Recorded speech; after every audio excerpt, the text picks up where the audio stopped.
Right now, as you are reading this, the ground is moving in more places on this planet than usual news cycles ever let on. Venezuela is still burying its dead from a double earthquake that struck less than a minute apart. Japan just lived through a magnitude 7.4 that triggered tsunami warnings across its northeastern coast. And in California, scientists published research this year confirming that the San Andreas fault system is sitting under more stress than it has carried in 1,000 years. Add in significant tremors that shook the Philippines, Papua New Guinea, and Nicaragua within the same short window, and you have a pattern that looks, on the surface, like the planet itself is unraveling. It is not, but what is happening is serious, it is measurable, and it deserves a real explanation instead of panic. So today, we are laying out exactly what is going on, fault by fault, country by country, using verified data and expert findings, not speculation. If you have ever felt the ground shake beneath you, even a small tremor that rattled a window, drop a comment and tell us where you were.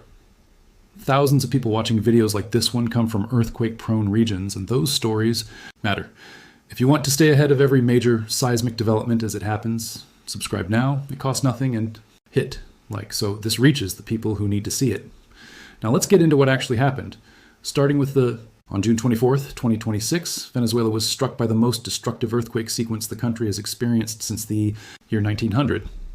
It began with a 7.2 magnitude rupture, followed just 39 seconds later by a 7.5 magnitude main shock, both centered in Veros municipality in Yaracuy state, west of the town of San Felipe.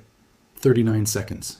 That is barely enough time to process what is happening, let alone find shelter before the second and far more violent wave hit. According to the United States Geological Survey, both events were strike-slip earthquakes, meaning the ground on either side of the rupture tore horizontally past itself along the boundary zone between the Caribbean and South American tectonic plates. The shallow depth of the rupture, roughly 10 kilometers beneath the surface, meant almost none of that. Seismic energy was absorbed before it reached the buildings above it. In La Guaira, the coastal state sitting almost directly above the epicenter, an estimated 80% of buildings collapsed or were rendered unlivable. Caracas endured roughly 60 seconds of continuous violent shaking. Hospitals were damaged, the international airport sustained structural harm, and communication networks failed almost immediately, which meant families could not reach each other and rescue coordination was crippled in the most critical hours. The USGS pager system, which generates rapid loss estimates after major earthquakes, calculated a 44% probability that the final death toll would exceed 10,000. As of the most recent official figures released in the second week of July, Venezuela's National Assembly has confirmed more than 4,300 deaths and over 1,600 injuries, with close to 18,000 people left without housing. But nearly every humanitarian official working the disaster zone insists those numbers are still incomplete. The United Nations Humanitarian Affairs chief told international reporters that more than 50,000 people remained unaccounted for in the weeks following the quake. Forensic workers inside overwhelmed morgues in La Guaira described processing hundreds of bodies daily, with refrigerated storage completely full and identification becoming increasingly difficult as time passed. This tragedy did not happen in isolation from Venezuela's broader condition. The country was already navigating a severe economic and political crisis before the ground ever moved, with millions of people already dependent on humanitarian assistance and a healthcare system stretched to its breaking point. Independent satellite analysis suggested the number of severely damaged or destroyed structures, including hospitals and schools, may run into the tens of thousands, far beyond what initial government figures acknowledged. United Nations estimates placed infrastructure damage reaching into the tens of billions, a staggering blow to a country already in freefall. Families overseas have spent weeks posting photos of missing relatives on social media, coordinating with search teams thousands of miles away, waiting for news that may never come. This is what a 7.5 magnitude earthquake does to a nation that was not structurally or institutionally prepared to absorb it. And understanding why is the key to understanding everything else we're about to cover today, because the raw power of an earthquake and the human cost it produces are not the same thing, and nowhere is that clearer than when you place Venezuela's disaster side by side with what just happened on the other side of the planet. Because while the world was still absorbing the scale of Venezuela's tragedy, Japan experienced its own major seismic event, and the outcome could not have been more different. On April 20th, 2026, a magnitude 7.4 earthquake struck off the Sanriku coast of northeastern Japan along the Japan Trench, with Japan's own meteorological agency initially reporting the intensity even higher before settling on a final assessment. The shaking was felt across a massive stretch of the country, from Hokkaido in the north down through Aichi Prefecture in the center, meaning tens of millions of people physically experienced this earthquake in real time. Authorities issued tsunami warnings for coastal prefectures, evacuation orders went out to tens of thousands of residents, and waves were recorded reaching coastal ports before the warning was eventually downgraded and lifted. And here's the number that should stop you. 2 injuries, 0 deaths, 0 building collapses. A magnitude 7.4 earthquake, powerful enough to trigger a tsunami warning across an entire coastline, and the confirmed human cost was 2 people hurt in falls. That is not luck. That is the direct result of decades of strict seismic building codes, mandatory retrofitting, early warning technology, and a culture of earthquake preparedness that starts in elementary school and never stops. Japan sits at the convergence of 4 tectonic plates and accounts for roughly 10% of all earthquakes recorded globally, along with about 20% of all magnitudes, 6 or higher events on the planet. This is not a country that occasionally deals with earthquakes. It is a nation that lives permanently inside seismic activity, and it has built its entire infrastructure around that reality for generations. Following the April earthquake, Japan issued a formal megaquake advisory, and it is worth pausing on what that phrase actually means, because it gets misunderstood constantly online. It is not a prediction that a specific earthquake will strike on a specific day. It is a government communication stating that the short-term probability of another major earthquake has risen above normal background levels. In this case, the weekly probability of a significant follow-up event rose to roughly 1%, compared to a typical background rate of around 0.1%, meaning the odds had climbed to roughly 10 times higher than usual. In response, authorities urged residents across more than 180 towns spanning 7 prefectures to confirm their evacuation routes and identify their nearest emergency shelters. There was no panic. There was no mass exodus. It was treated as a routine, practiced precaution, because that is exactly what decades of preparation trains a population to do. The April 2026 Sanriku earthquake occurred along the same general stretch of the Japan Trench that produced the catastrophic 2011 Tohoku earthquake, a magnitude 9.1 event, one of the most powerful ever recorded, which killed close to 20,000 people and triggered the Fukushima nuclear disaster. 15 years later, a smaller but still extremely powerful earthquake struck a similar region and killed nobody. That contrast is the entire lesson of this video in miniature. Geology did not become gentler. Preparedness became stronger. Japan has proven, on a national scale, that earthquake mortality is not fixed by the size of the rupture. It is determined by decisions made by governments, engineers, and communities years or even decades before the ground ever starts moving. Now let's turn to the story that has seismologists watching California more closely than they have in years. In June 2026, a research team led by Dr. Lilian Burkhardt at the University of Bern in Switzerland published findings in the Journal of Geophysical Research. Solid earth that landed like a warning siren in the earthquake science community. Their conclusion, in plain language, is that the San Andreas fault system in Southern California is now under more accumulated stress than it has carried at any point in the last 1,000 years. To understand why that matters, you need to understand how faults actually store energy. 2 tectonic plates are constantly trying to slide past each other, but friction locks the upper crust in place even as the deeper plates keep moving. Because the surface can't slip, the crust underground, and the larger the eventual earthquake tends to be when the fault finally gives way. The southern section of the San Andreas last ruptured significantly during the Fort Tejon earthquake of 1857, estimated at magnitude 7.9. That was 169 years ago. For nearly 17 decades, the Pacific and North American plates have continued grinding past each other at a rate of roughly 5 centimeters per year without a major release along that segment, and all of that accumulated motion has to go somewhere. Burkhardt's team built a physics-based 4-dimensional computer model simulating 1,000 years of earthquake history along both the San Andreas and the adjacent San Jacinto fault systems, feeding it radiocarbon dating of displaced sediment layers, tree ring evidence of historical ground ruptures, and centuries of recorded seismic observations. When they ran the model forward to the present day, the stress readings on multiple fault segments came back at or above the highest levels observed anywhere across the entire millennium-long simulation. According to the study, this is not a system approaching a dangerous threshold. It has already passed it. But the research revealed something even more concerning than elevated stress alone. The San Andreas and San Jacinto fault systems intersect at a geographic junction called Cajun Pass, located roughly 50 miles northeast of downtown Los Angeles. Burkhardt's team identified this junction as what they are calling an earthquake gate, a point where, under the right stress conditions, a rupture traveling along the San Andreas can jump onto the San Jacinto fault, transforming what would have been a single fault earthquake into a connected multi-fault rupture. According to the study, a joint rupture, contained to one corridor but would simultaneously threaten the Los Angeles Basin, San Bernardino, Riverside County, and the Coachella Valley all at once. Right now, stress levels on both fault systems are running close enough to each other and high enough overall that researchers describe the earthquake gate as effectively unlocked. USGS geologist Kate Scharrer, a co-author on the study, has stated plainly that because so much time has passed since either fault system last ruptured significantly, the accumulated stress is enormous. USC seismologist Yehuda Ben-Zion and other researchers involved in California earthquake forecasting have echoed a version of the same sentiment for years.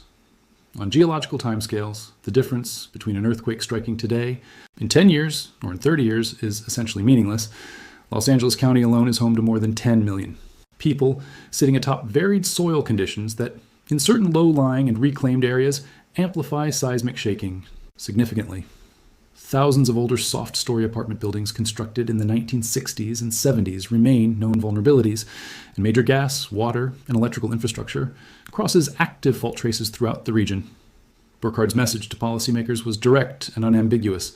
Plan for a joint rupture across both fault systems as a realistic near-term possibility, not a distant worst-case scenario buried in an appendix somewhere. The time to prepare: magnitude quake, Papua New Guinea, which experienced its own tremor sequence, and Nicaragua, which registered a 5.2. The instinct is to ask whether the planet itself has become more seismically active right now. The honest, evidence-based answer is no, but that answer deserves context instead of a flat dismissal. Earth generates thousands of earthquakes every single day, the overwhelming majority too small to be felt without sensitive instruments. Earthquakes large enough for people to actually notice number in the hundreds globally each year, and earthquakes of magnitude 6 or higher occur roughly 120 to 140 times annually, which works out to approximately 1 every 3 days somewhere on the planet. Seen through that lens, a cluster of significant earthquakes occurring within the same general window is statistically expected, not some rare anomaly signaling planetary collapse. Venezuela sits along the transform boundary between the South American and Caribbean plates. Japan sits at a subduction zone where the Pacific plate dives beneath surrounding microplates thousands of kilometers away. These systems are geologically independent, and there is no scientific mechanism by which an earthquake in one triggers an earthquake in the other. What connects these events is not some hidden global mechanism, it is the Pacific Ring of Fire, a roughly 40,000 kilometer arc of tectonic boundaries wrapping around the Pacific Ocean that accounts for close to 90% of the world's earthquakes and around 75% of its active volcanoes.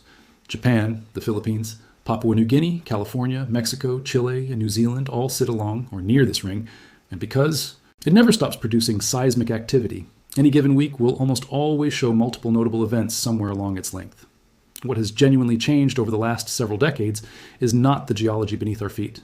It is the sheer number of people now living directly on top of it, and more specifically, the quality of what has been built above these fault systems to withstand what geology will eventually deliver, regardless of politics, economics, or public attention span. This is the piece of the story that gets lost in the panic, and it is also the piece that should matter most to you personally. Global urban population has exploded over the last several decades, and a disproportionate share of that growth has concentrated in cities sitting directly along or near active fault zones. Tokyo, Manila, Jakarta, Los Angeles, Istanbul, Mexico City, Lima, and Bogota are all major population centers within reach of significant seismic events, and the defining question for disaster researchers is no longer whether these cities will eventually be struck. They will be. The defining question is what physical and institutional condition those cities will be in when it happens. Venezuela's catastrophe was compounded by conditions that developed over years of economic collapse. Where building maintenance was deferred indefinitely, construction standards in dense, low-income neighborhoods went largely unenforced, and emergency response systems were chronically underfunded well before June 24th ever arrived. Japan represents the inverse case, a nation that invested consistently in seismic resilience across generations, and the results speak for themselves in the outcome of the April earthquake. California currently sits somewhere between these two extremes. The state has made genuine, measurable progress, particularly through its Shake Alert early warning system, which is now active statewide and capable of providing residents anywhere from several seconds to tens of seconds of advance notice before major shaking arrives. Modern building codes for new construction in California are among the strongest in the country, but retrofitting older vulnerable buildings has moved slowly, Funding for preparedness programs in lower-income communities remains inconsistent, and there is still a meaningful gap between what seismologists understand about the risk beneath Southern California and what the general public has internalized about that same risk. It is enough time for a surgeon mid-procedure to safely pause. It is enough time for a high-speed train to begin emergency braking before reaching a bridge or tunnel. It is enough time for elevators to stop at the nearest floor and release their doors for industrial machinery to power down safely, and for a driver on a highway to slow down and move toward the shoulder. Japan has operated a nationwide earthquake early warning system since 2007, continuously refining it over nearly 2 decades. And during the April 2026 Sanriku earthquake, alerts reached mobile phones, public broadcast systems, and transportation networks within seconds of the rupture beginning. The population responded exactly the way it has been trained to respond for generations, which is a significant part of why the final human toll was 2 injuries rather than a mass casualty event. California's own Shake Alert system, developed through the USGS and now active statewide, pushes alerts through the MyShake app and integrated public infrastructure, and it has already successfully detected and issued warnings for moderate earthquakes in the state this year. Engineers continue working to shrink the gap between detection and public alert, and to integrate the system more deeply into hospitals, schools, transit networks, and industrial facilities across the state. Venezuela, by direct contrast, had no meaningful earthquake early warning infrastructure in place on June 24, 2026. There was no alert issued. There was no advance notice pushed to phones. Millions of people across Caracas and La Guaira had no indication whatsoever that the ground was about to shake violently for nearly a full minute until the shaking had already begun. The difference between Venezuela's outcome and Japan's outcome was never really about the strength of the earthquakes themselves. It was about investment, institutional preparation, and the sustained political will required to treat seismic risk as a serious, ongoing engineering challenge rather than an abstract problem to worry about later. So where does that leave the practical takeaway? Because information without action is just anxiety, and that is not what this channel is about. You almost certainly cannot retrofit your home or workplace overnight, and most people watching this are not city planners with the authority to rewrite building codes. But there are concrete steps within your control right now, regardless of where you live. You can put together 72 hours of emergency supplies, including water, non-perishable food, a first aid kit, flashlights, and any essential medications. You can locate your home's gas shutoff valve and know how to operate it. You can secure your water heater and bolt heavy furniture and shelving to the walls so they cannot topple during violent shaking. You can establish a communication plan with your family for the scenario where mobile networks go down entirely, since that happened almost immediately in Venezuela, and cut families off from each other during the most critical hours. You can identify the evacuation routes out of your own neighborhood before you ever need them. None of these steps take more than an afternoon to complete, and in a major earthquake, they can be the difference between getting through the emergency intact and becoming another statistic in a report published months later. If you live in Japan, this culture of preparedness is already deeply embedded in daily life. If you live in California, the research published this year is not background noise you can afford to ignore. It is an active and rising risk that deserves your attention now, rather than after the ground moves. And if you are in Venezuela or have family there, connecting with established relief organizations on the ground remains the most immediate and practical priority. The planet has been doing this for 4.5 billion years. Tectonic plates have been sliding, faults have been locking and releasing, and earthquakes have been shaking this surface long before any human being ever stood on it, and that process will continue long after we are gone. We cannot stop earthquakes, and despite decades of research, we still cannot reliably predict the exact moment one will strike. What we can control, what Japan has proven to the entire world is genuinely achievable, is how prepared we choose to be when that moment eventually arrives. The death toll of any given earthquake is never purely a geological outcome. It is a geological event colliding with decades of human decisions made long before the ground ever moved. Venezuela showed the world what happens when poverty, political instability, and deferred infrastructure investment meet a 7.5 magnitude rupture. Japan showed the world what happens when a society takes geological reality seriously across generations and builds accordingly. California remains the biggest open question on the table right now, with the most recent published science indicating that Southern California's fault systems are holding stress levels unseen in 1,000 years, and Istanbul sits quietly in the background, carrying its own multi-century countdown beneath one of the largest cities on the planet. What happens when these systems finally release will depend enormously on decisions being made right now, today, by engineers, city planners, elected officials, and ordinary residents who choose to take this seriously before rather than after disaster strikes. We will continue tracking every development as it unfolds, every aftershock sequence coming out of Venezuela, every new reading along the San Andreas, every advisory issued out of Japan. Subscribe so you do not miss any of it, and drop a comment below telling us whether you have ever personally felt an earthquake and what it felt like. These are not just geological data points on a seismograph. They are human experiences, and remembering that is exactly what keeps this kind of coverage grounded in what actually matters.